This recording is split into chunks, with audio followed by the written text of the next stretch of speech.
Today we're going to be talking about the difference between broadband limiting and multi-band limiting using the L3 Multimaximizer. I'm in Adobe Audition in a really simple session with just a dialogue, just an interview and some notch EQ'd music, but it's for an internet delivery, so we want it to be crushingly loud.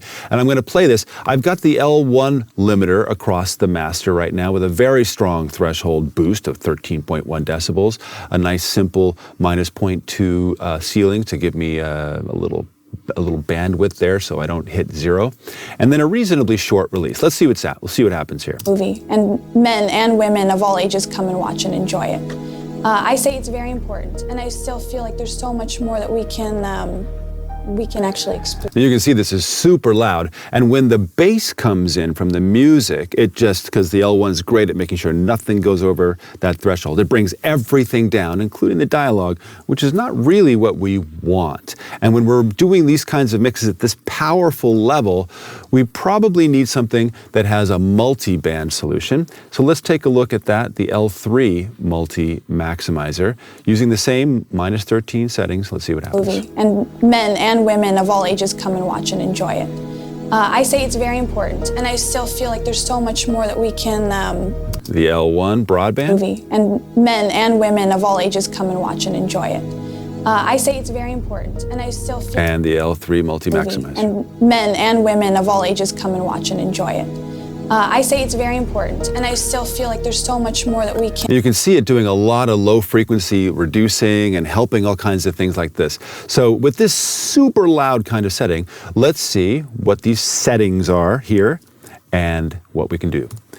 The most important thing to me about the L3 Multimaximizer that makes it unique among multi-band limiting of this kind is priority. Each band has a priority setting, and that priority setting allows you to either protect or not protect in varying degrees each one of these bands from being reduced. In fact, if you set the priority really high on a particular band, it will reduce the other bands to make sure that that band stays in its integrity.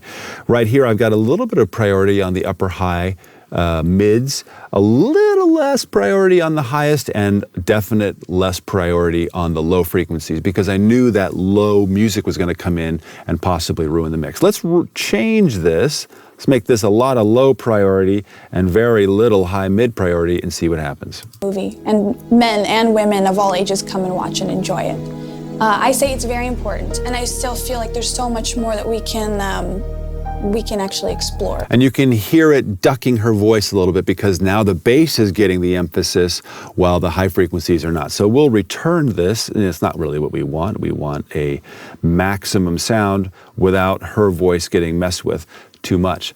One of the other things that's important is this release down here. And most of the times in a mix, I'll have the release somewhere in 5 milliseconds because I'm not having to hit anything that hard. Let's see, we'll just dial this down and see if I can get this to work here. That's good. That's good. Whoops, didn't go in. It didn't go in, just impacted on the surface, and neither did you. There we go. Now see what the difference is here. Movie, and men and women of all ages come and watch and enjoy it. I say it's very important, and I still feel like there's so much more that we can Do you hear that zipper noise that's happening because it's moving so fast? You hear up in that kind of the mid range, it's going, you kind of hear that going on? Movie, and men and women of all ages come and watch and enjoy it. I say it's very important, and I still feel like there's so much more that we can actually... Might be hard to hear if you're listening on a computer speaker, but it's definitely there. And that's why we want longer releases when we're really crushing stuff, especially in a multi-maximizer like this. So also, I'm going to make the bass a silly long setting because it's that long, it's got a long bass note in it. If this were hip hop, I'd keep that very, very short so that it could recover quickly. But because it's a drone of sorts, that musical tone, I want that release to be super slow so that the reduction, I don't really want to hear it. It's just making a nice, easy reduction throughout those bass frequencies. So all of this returned, here's what we get. Movie, and men and women of all ages come and watch and enjoy it. I say it's very important, and I still feel like there's so much more that we can actually explore with that. And those levels are just crushed against almost zero. You can't possibly get any louder than that. And it's creating a nice high frequency EQ for us because of the nature of how we've set this up. Now I want to make sure you notice, again, I have a minus 0.2 output ceiling, just to give me that little bit of bandwidth, just in case anything funny happens. There's so many other things about the Multimaximizer that we can go into, including that you could solo each band. Men and women of all ages come and watch and enjoy it. I say it's very Which can be really useful if you're not sure what's happening and you want to narrow in the kind of frequencies you want on that band. It's got all kinds of dither, and if you're wanting to do down conversions and everything else. But this is the general gist of what you can do to make your really loud mixes have a lot less pumping than in a standard single band limiter. You can also use this across your 5.1 mixes and have independent dynamic control of the frequencies of each one of those channels. What? I know, totally dope. If you're using multi-band limiting or compression for that matter, come tell us about what you're doing and the successes and the settings that you have on the cinemasound.com forum. We'd love to hear from you. Until then, we'll see you in post.